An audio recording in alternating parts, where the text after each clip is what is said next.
Did you know FEMA uses Waffle House to gauge disaster severity? This unlikely hero has mastered resilience and logistics, lessons construction companies can use to tackle unexpected challenges. Today, we'll explore the Waffle House Index and how its strategy can help your construction stay ahead even under pressure.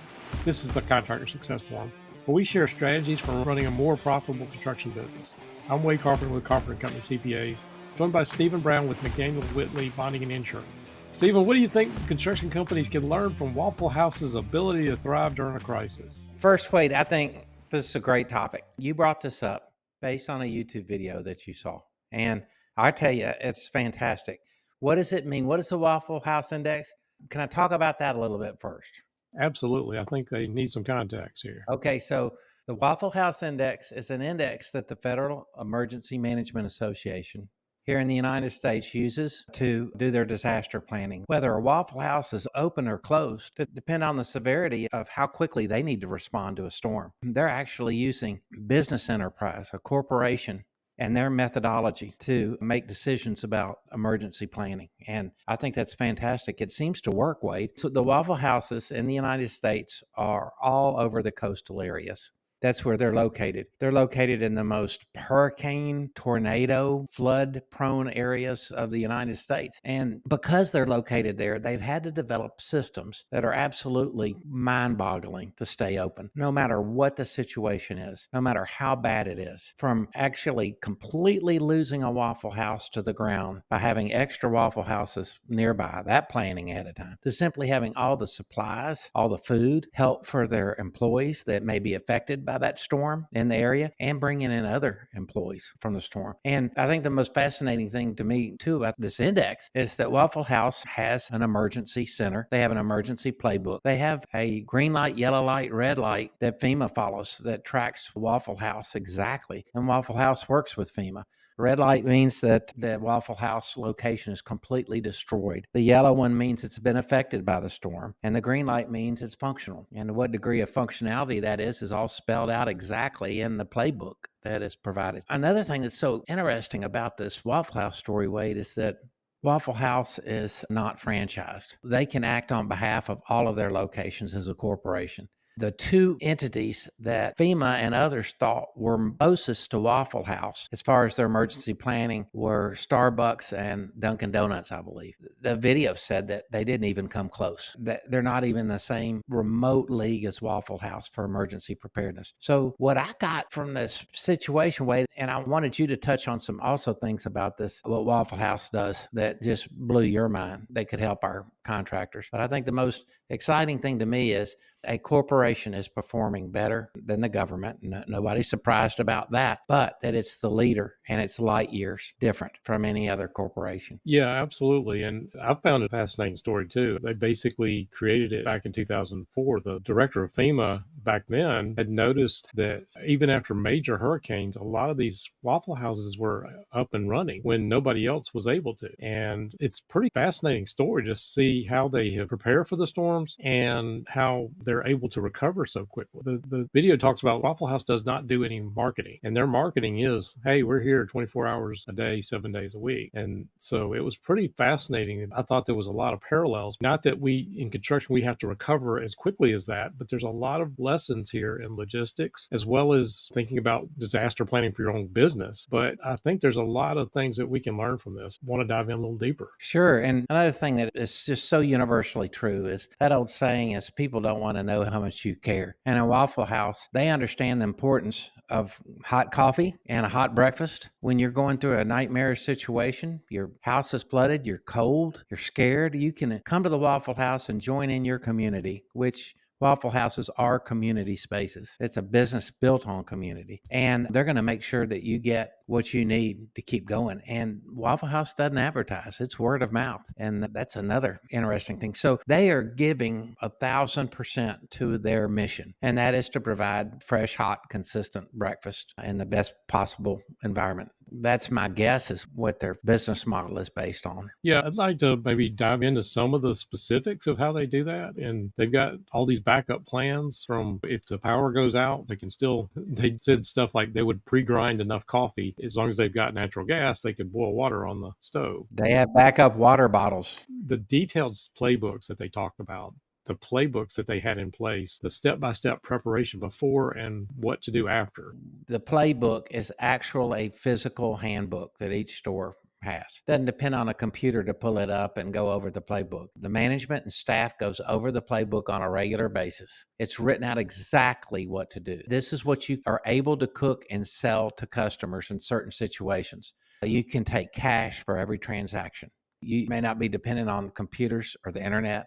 The cooktop is propane. And what's so interesting, that they even have tea candles that they light and put on all the tables if there's no power inside. So they can cook with the propane, which they have a backup supply of. The candles can provide lighting. If roof is leaking or if one of the glass panels is broken, they have in their playbook exactly what to do to stabilize that situation in order to provide just the bare minimum that folks in that area might need.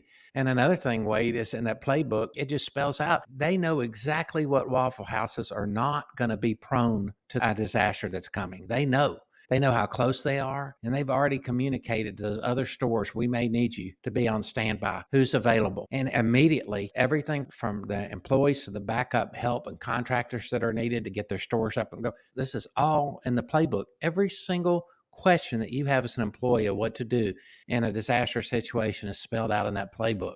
Absolutely. And I know they had little key fobs that if the power goes out, contact your local home restaurant. You're able to work and you're fine. And there's another store open. They can send you to a different store. There's a lot of things in that playbook that I found that were pretty fascinating. One of the other parts of this is pre-staging supplies. They talked about taking enough food, generators, and all that stuff. They pre-staged the supplies, sometimes outside of where they thought a storm would hit so that they could get them to it as fast as possible.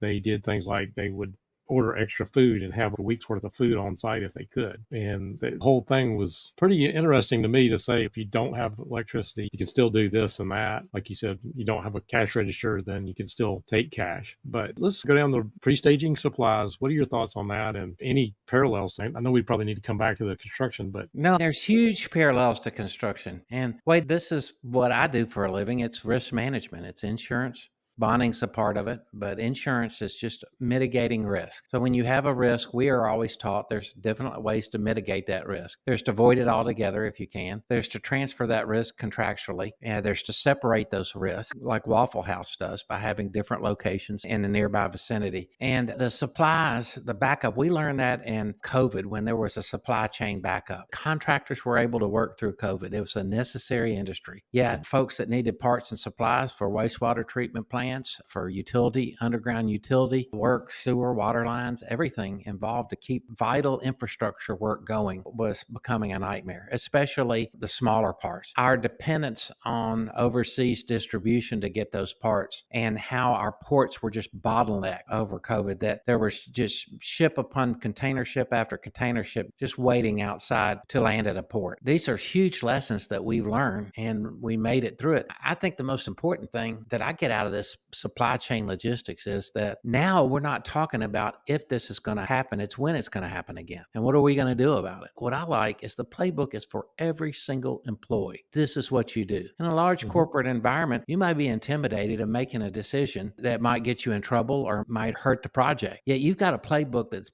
basically authorizing you, and when this happens, you do this. So it's taken that unease out of the equation. And we've done podcasts on putting systems in place. Just put them in place so you can track and monitor things. A lot of our listeners may not have done that yet. And then you take the episode we did on the contractor that was the dirt contractor that was absolutely voted the best of the best. What did they do different? They did everything different. They did everything to stand out. They did everything to be better. And that's the mentality, that's the mindset that they have. And that I believe all our listeners should have. It's my job to worry about risk. It's how I make my living. let's unpack a couple of things you just said. Let's come back to the system because I think that's a very key part. But let's go back to the part about workforce readiness. What I found fascinating in the story was the fact that they basically have hierarchies to manage staff, and they have what they call jump teams. Basically, they had employees from unaffected areas that they would send in, and people would volunteer to go. And they've talked about several different hurricanes that people would come from all over the country to help keep Waffle House staffed. The current team could not get there, or they were dealing with their own family. They needed to be able to supply the workers there to be able to run the business. The utility workers that go from different cities to help out other municipalities that have power outages. Nobody is used to traveling more and staying in hotels and strange places than a contractor. The parallel is, it just goes together perfectly. You have emergency response in that area that probably has more resources than your contractor might have when they go into an area. And I think right now about all my customers that are over in North Carolina fixing the flooding problem over there. I have a number of them. They're gone. They didn't just wait till a disaster happened and said, hey, can you use this? Well, we'll figure out how to come over there and help. They're gone. They're working. They're helping. They're making money doing that. It's filling in necessary work for them. I think there's still more to unpack here. There was the issue with the centralized command, which, not every contractor obviously is a large corporation that can have these people spread around. When you got a disaster, you need some kind of centralized command, who's in charge and what needs to be done. And like you said, having that workforce that has some power to take on things, take on the management when you need to. And the other part of this is the adaptability. What was fascinating with Waffle House, if they don't have power or they didn't have gas or something like that, they had limited menus and created workarounds. Like I mentioned, the pre-ground coffee, the bottled water, to keep operations running. The whole point is, how can we adapt our systems when we need to? So I think that's where the parallel comes in here. No, I couldn't agree more, Wade. Those systems were adapted when they needed to be, and now they're adapted on such a high level with Waffle House that it just sets an example of what can be done. Even on the smallest scale, if you have 3 employees, you're the source of that disaster plan. You have to think it through. But it starts somewhere. It starts with that mindset. The same mindset that turned around workers' comp claims. The mindset was that safety starts with you. So does planning, logistics. All these things can be started by you, and you can get all the help you need. And remember that everybody's learning at the same time. And that's why as a business, it's not just you running the show, hopefully. You've got other people to help you. Exactly. In construction cases, we have centralized project monitoring. And if, say, a project manager is out sick or something happens to them or they quit, the whole process doesn't fall apart. The adaptability on a job site, being able to adapt when things go wrong and recover rapidly. So that's basically integrating some kind of buffer time in project schedules to recover from these setbacks. I think it's common sense 101 when construction project management, but I think there's a lot of things to be thought about here. Sure. And one thing that I think ties in so neatly is how they think about employees. You have employees that are on a certain job site and they move their families to that job site. They're living there possibly, and something happens. Those employees need to be taken care of. And then other employees need to come in and finish the work, because something happens to me, I've got to take care of my family first. And that's the way Waffle House thinks about it. That's the way contractors should think. And also, Wade, I see, and we didn't discuss this, but I see the whole concept of time in construction projects is just off. In the bonding company, everybody thinks in terms of liquidated damages. How much are those in your contract that could come back to haunt you? And in the federal government, you get rain days, you get storm delay days added back to your contract. In private work, you don't. But either way, what does that mean, Wade? That doesn't mean anything. A rain day, not a rain day, that doesn't mean anything to a contractor. What is most important is that they can continue to work, because that job's got to be done. And we talk so much, Wade, about there's a limit on how much money a contractor can make on a project, and there's no limit on how much they can lose. Okay, that's just built in the DNA of a contractor, right? But when you think about it, that's everything. You got to stop the bleeding before it happens. It's like having a first aid kit for something that's going to happen in the future. Absolutely. And going back to what you said there, the whole purpose of this is in construction, a lot of times you've got a client that hopefully it's not one and done contract. Maybe a major corporation will use the same contractor all over the country. It's about establishing that trust and reliability. Waffle House is always there 24/7, 7 days a week,